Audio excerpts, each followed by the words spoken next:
If you have a Bible and you like to read along, please turn in it to Job chapter 42. This is where we'll spend our time. I like the book of Job a lot, and for a variety of reasons. One of which is Job, in my view, is very much like Ecclesiastes. He speaks about real things that human beings face throughout their lives. All of us, nobody can be on this. That's not right. I don't know. Maybe there are some, but most people cannot live a full adult lifetime in this world without facing in terrible tragedies of some kind, whether it be personal or whether it be outside the person. So Job, we look at Job, and what do we see here? Well, I'd say Job is the poster boy for the worst that can be imagined, really. He's lost his livelihood, he's lost his children, and then to top it all off, he's lost his health. He's lost everything he owns, and it's gotten so bad that his wife, who I'm sure out of love for him, just says, why don't you just curse God and die and get it over with here? This is just too terrible to continue. But I'm going to say, could God, through this very text, be giving us a window into what satisfactions are? And I think he is. Let's take a look at the text. I'll be beginning in Job 42, chapter 42, verse 1. Then Job answered the Lord, I know that you can do all things. No purpose of yours can be thwarted. You asked, who is this who darkens counsel without knowledge? But I've declared things without understanding, things too wonderful for me to know. You said, pay attention, and I will speak. I will question you, Job, and you will answer me. Well, I had heard of you by the hearing of my ear, but now my eye has seen you. Therefore I despise myself, and I repent in dust and ashes. Something has happened to Job, more so than the things that have actually happened to him. Something has happened to Job that overcomes all that he suffers. I think clearly God has given Job a glimpse into God's actual dwelling, into who God is, into what God's dwelling is like. But stop for a minute. I don't think we do this very well, and so I want to try my best to get us to that spot. Stop for a minute and do the best you can. Let's all do the best we can to put ourselves into the position that Job occupies here, and what that would do to a person. People who go through things like this are never, ever the same. I had a teacher when I was in the 10th grade. She was my favorite teacher ever. Through all my schooling, through college, through everything. She was the favorite teacher I had. Her name was Miss Scott. She was my 10th grade English teacher, and English was always a good subject for me. I've always enjoyed words. I've always enjoyed articulation. I've always enjoyed writing and language. And so her class, not only was she teaching my favorite subject, but she herself was my favorite teacher for a variety of reasons. She was back that year to teach after being gone for 3. What had happened? Why was she gone from teaching for 3 years? I didn't learn this until years later. Miss Scott and her family were traveling to go for a Thanksgiving meal with some relatives in another state. And they had a head-on collision. 3 children, a husband, and Miss Scott all in the car, and she was the only survivor in both cars. So how would we feel if we were Miss Scott? I think it's exactly the same as Job, because she lost her health too. She laid in the hospital for 2 years. It took 2 years of hospitalizations and surgeries to put her body back together. That's how bad the wreck was that killed everybody. And now she was back teaching. Now, with that in mind, how would we feel? How would you feel? How would I feel if we found out that God had permitted all of this? All of it. It's not just some random intersection with the fallen universe. It's something that God has had a hand in. That's exactly the case with Job. And what's worse, if you want to look at it that way, Job never is told why any of this has happened. Not one word of why this has happened is Job ever given. Not one. Would we be happy in not knowing? Would you be happy if you were Miss Scott? Your whole family's wiped out in a second. You wake up in the hospital many days later to discover that not only are you in the hospital, but your whole family is gone. There's a funeral that's going to happen you can't even go to. They're going to bury your children, bury your husband or your wife, whichever way that went. Would we be happy in not knowing? Now, I can tell you without any sense of hesitation that 9 out of 10 of the atheists with whom I correspond, this is the question that they confront me with. How is it that there's this God who you say is omnipotent, who is omnibenevolent, who loves perfectly, and yet these terrible things are happening? Was God watching? They confront me with the worst of the worst. Was God watching while this pastor raped some girl in his office? Was God watching that? Was God watching when a Catholic priest abused a little boy? Yes, he was watching all of that. And they equate the need to understand these things with, if God's not going to explain this to me, then I'm not going to believe in him. Unless God tells me why these things have happened, I do not believe. Now, why would God hold back something like that? That's a real question. I don't look at these questions that the atheists give me and just send them some snarky comment. These are real questions. People are really looking for some kind of answer here. Why would God hold back from us information that would help? Nietzsche, the atheist, who I think was a genius, although he was definitely a twisted genius, he said this. He said, we can understand many a what if we can only know the why. And I think he's right about that. Could it be that God has an intention for us not knowing? That's a real question, and I think it's one we'd like to think about a little bit today. Could it be that there's something going on here that we need to not know in these events? Think about somebody biblical for a moment beyond Job. Think about John the Baptizer.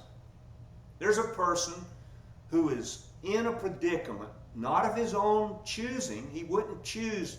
I don't know how much you know about the history of the archaeology of that region. There's a huge hill, and on top of it, Herod built a palace, the Machaerus Palace, that Herod built.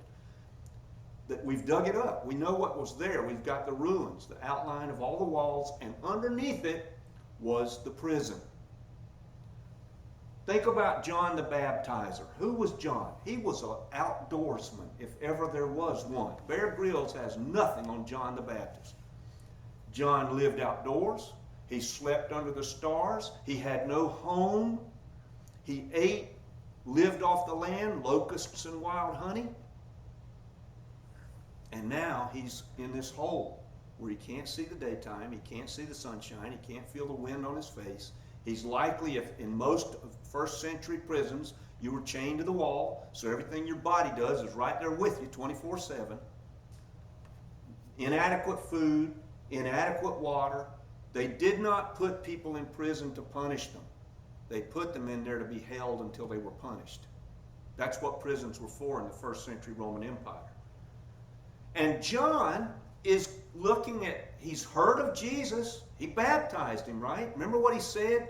There's somebody coming whose the thong of his sandal I am not fit to untie. What does that mean? That means that John, in comparison to Messiah, is saying Messiah is so much above me, I'm not even fit to be a foot washing slave in his house. That's what that means. Because that's what the foot washing slave, which was the lowest social strata that you could occupy, they would untie the sandals of the guests who came in the home and wash their feet. John says, I'm not even fit to do that compared to this guy. Well, the ministry goes on, and now John is saying, is Jesus the one? He doesn't even know that. And he's locked up in this hole, incarcerated in a terrible place. And so much about John, you can understand why he would question, because he had a prophecy. Luke chapter 3, he says his winnowing fork is in his hand to bring judgment, speaking of Messiah. And he's going to judge with fire. None of that has happened. And as a matter of fact, that judgment is hundreds of years off in the future. John's never going to live to see it. And what's worse, John's in the hole, and up above, and the floors up above, they're enjoying the sunshine and sumptuous meals and celebrations and wine and everything else. They're having a great time while John is down in this hole. John is told, Jesus sends somebody, says, you go to John and tell him the blind see, the lame walk, the deaf hear. But that's still not telling John what he wants to know. Are you the Messiah? So John's in a hole. He doesn't know what his circumstances mean. He has no idea why he's there. Job is going through all this. He has no idea why his circumstances are the way they are. Stuff is happening, and Job doesn't have any concept as to why. And he's never told. Neither is John. Jesus said something very significant. He said, blessed is the one who takes no offense at me.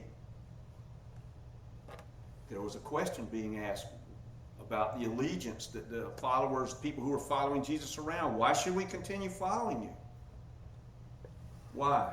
Why did they ask that question? For the same reasons that John was wondering about Jesus, for the same reason that Job comes to God with all of his questions. He's wondering, why do you choose to work in the way that you do? What purpose does it have? Imagine Job, poor Job. Would it have done him any good to find out it was God all along? I don't know. I mean, that's a real question. He never finds out that it was God that did. And look, we can say whatever we want about this. Now, there are some people who say, well, God, we love this, don't we? God allows these things. You better read your Old Testament a little more carefully. God does a lot of these things.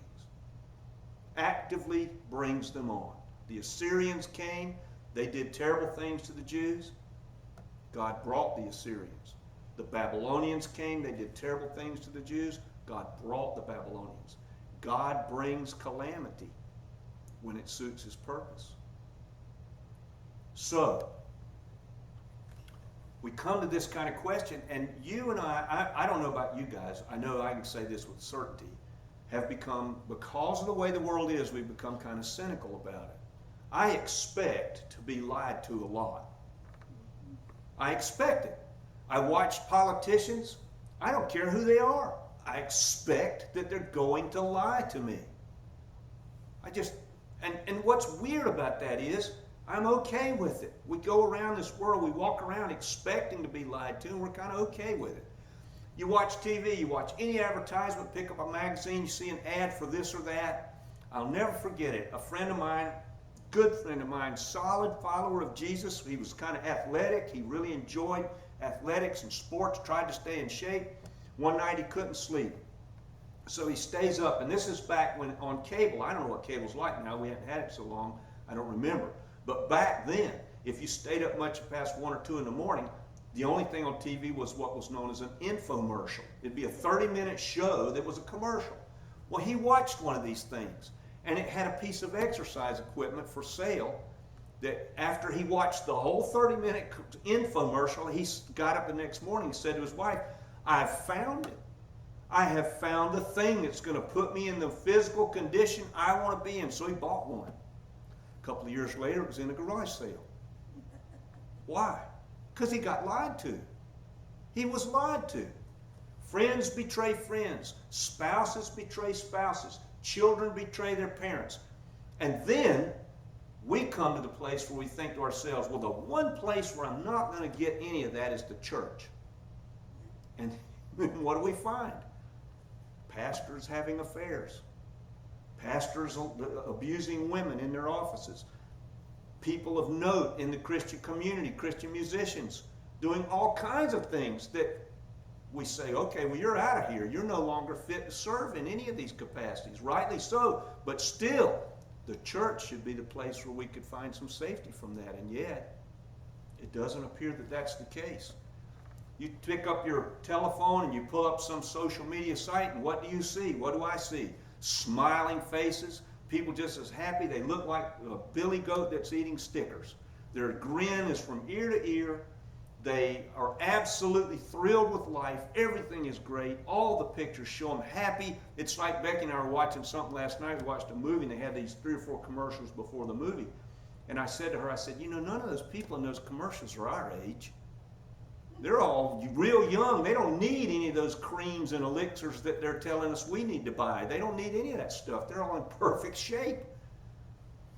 TikTok, Facebook, Instagram, everybody just looks like they're having a great time in life. And you know that's a lie. It's a lie. It's amazing to me that we expect to be lied to almost all the time.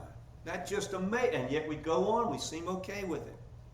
But then there's us in here today where I think God provides us a haven from the lying culture. So when God says to Job, as he does, if you continue reading the text prior, gird up your loins, Job. Why does God say that to Job? Poor Job. He's just sitting there rubbing the sores with a piece of pottery. He's covered with them. He's lost everything. Gird up your loins, Job. What does God intend by that? And isn't that interesting how offensive that is in our culture? Nobody in our culture wants anybody to speak to them directly with absolute oomph. Everybody wants everything massaged and softened so that it never hurts us in any way when somebody says something to us. You've got to be very sensitive to all of my places of sensitivity when you say something to me. That's the way our culture is right now. And yet, that's not life either. That's a lie. Life is covered with all kinds of sharp points and sharp edges. Is there a place, though, in all of these sharp edges and all of these points and all these difficulties to find a place of real comfort? Yes. Look at Job. When this text is coming to Job, Job is answering God. God has just told Job, gird up your loins.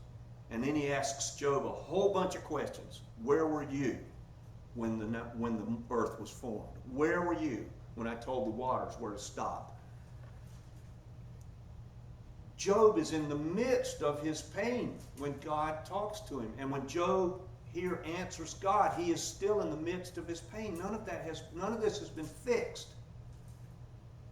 And yet, somehow, Job is satisfied.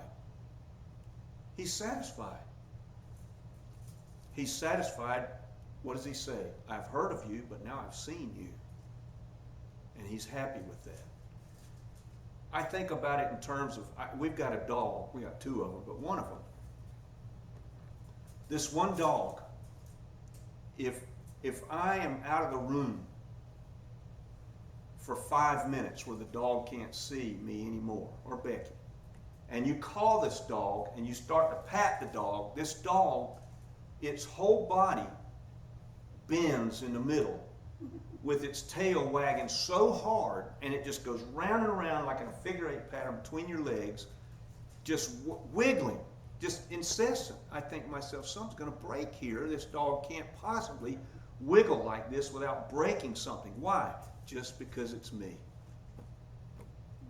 Just because it's me. Think about a child who pleases a teacher, or pleases their parent, or pleases a teammate. And the satisfaction that the child or the dog or us feels at that. I tell you, Job is one of the greatest and this is probably why Job isn't preached on very much. It's one of the greatest counters to modern North American evangelicalism you could possibly find. In modern North American evangelicalism, what we want to do, we want to tell people things that are nice, so that they'll come through the doors, stay here, and give. That's what we want to do. We want to make sure that we massage the people so that they love to be here, hear the nice things, and then they'll give to to whatever it is we think they should give to him. But don't talk to anybody about counting the cost. Don't talk to them about Job. How long did Job suffer? Well, we know it was at least a week, because his first 3 friends came and sat in silence for a week. That tells you something about how Job looked when they got there. That would just sit there for a week and say nothing. We don't know how long this went on for Job at all. But there's something in Job that I see that changes my perception on this sort of thing. And this is what I want to impart to you all today in the way that it was imparted to me. Job lives with the importance of the words I do, or I will, if you want to put it that way. They're very important for Job. John the Baptizer lived with the words as being important, I do, or I will. Napoleon said this. I don't often quote Napoleon, but it's a good quote. He says, nothing is more difficult nor more precious than the ability to decide things. I think he's right. Stoic philosopher in the 1st century A.D. said this, while the emperor may give us peace from enemies on sea and on land, he is unable to give us peace from passion, envy, grief, and deprivation. He cannot give us peace of heart, which we yearn for more than we yearn for outward peace. See, God offers us peace that is available in all circumstances. All circumstances. Sometimes the circumstance, and this is what I say with great reverence, because I will tell you right now, I don't want it. That doesn't mean I'm not going to get it, but I don't want it. Sometimes God offers us the peace, and the only way it can come is within situations and circumstances that are absolutely, in our minds as we sit here right now thinking about them, unlivable. That's when we find them. We say, where is this peace? I'm worried about this, I'm worried about that. Well, the peace of God in that way may not come until we're like Job, because there's just too many opportunities for us here to be satisfied right here and now without God's help at all. We don't need Him. We've got everything we need. There is something that Job is telling me, at least, that says to me, the only way I may know this kind of peace from God is that these kinds of things happen somehow in my life. C.S. Lewis said this, and I love this. I wish I'd said it. I wish I could claim it. I can't. He said, all of us in this world want things, right? I think that's true. Seems obvious. And there are most of them available. If we have a desire for food, we may not have access to it because of some circumstance, but there does exist food to satisfy hunger. If we're thirsty, there does exist drink to satisfy drink. If we're lonely, there does exist human companionship to satisfy loneliness. But he says, what am I to do when I find in myself a desire for something that there is no satisfaction in this world available? Lewis says, and I think he's exactly right, I was made for another world. Job was made for another world. You and I are made for another world. Miss Bragg was made for another world. And on Thanksgiving, think about it this way. Isn't it worthy of thanks to God that we are made for another world? And that there is one. That there is one. Job was satisfied just in meeting God. Are we satisfied in the same way? It may take a lot to get us to the place where that's the only satisfaction available to us. I don't know where everybody is today, but if I